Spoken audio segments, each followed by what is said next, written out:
আজ থেকে ৩-৪ বছর আগে আমি ছবি দেখে রাত 12টার সময় বাড়ি আসতেছিলাম। আর মানে রাত 12টা বেশি হতে পারে। তা আমি ভাবলাম যে রোড দিয়ে গেলে পরে পুলিশ ধরবে, কিন্তু আমি মাঠ দিয়ে বাড়ি আসতেছিলাম। আস্তে আস্তে মাঠ দিয়ে আসা শুরু করলাম। আসতে কিছুক্ষণের মধ্যে দেখা মাঠের মধ্যে আসার সাথে সাথে তাল গাছের গোড় দিকে নাকি আসতেছি কিন্তু গরম বাতাস। হ্যাঁ, একদম পুরো শীতের সময় গরম বাতাস, মানে ব্যাপক ভয়। আমার কোনো শত্রুর সাথে ঘটনা না ঘটে, আমার সাথে না ঘটছে কোনো শব্দ নয়। দেখা যাচ্ছে দূর থেকে একটা 8-10-12 একটা মানুষের মতন ছেঁয়া চলে আসছে। তখন আমি খাড়ায় কাঁচা দেওয়ার জন্য ভাবতেছি যে দৌড় মারবো।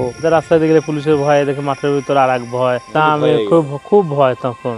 ভয়তে আমি তখন কাছাকাছি, মানে দুজন যখন, সেও আমার হাত থেকে 2-3 হাত তফাৎ, আমি তার কাছাকাছি। এখন কাছাকাছি আসি খালি পর দেখা যাচ্ছে কি সে বিশাল একটা দরবরাত মানুষ, সাদা কাপড়, মানে সাদা রঙের যুবর মতন, তার সবকিছুই আছে। তার মানুষটাকে দরবারত যদি হয় তাহলে কেমন মানুষ হতে পারে বোঝেন না। চোখ সাধারণ মানুষের মতনই, কিন্তু সে বিশাল উঁচু লোক। আমার কাছাকাছি যেন আসে, সেখানে আমার ভয়তে খুব ব্যাপক ভয় লাগছিল। কিন্তু সেখানে আমি পুরো দুয়াটা বলতে পারতেছিলাম না, সেখানে খালি লাই লাই লাই করতেছি।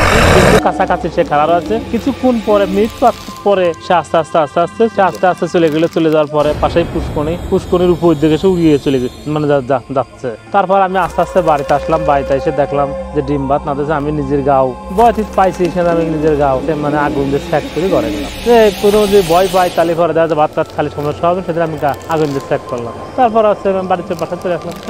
উঠানোর পর দেখা এই ছিল, এই গল্পটা কয় না, বহুত লোকে এসব দেখা করবার সাথে, কিন্তু কেসার দেয় না। আমার সাথে একবারই হয়। সে পুরো মানুষ, মেলা লোকের সাথে ভালো একজন লোক দেখা হয় না, সে ক্ষতি করে।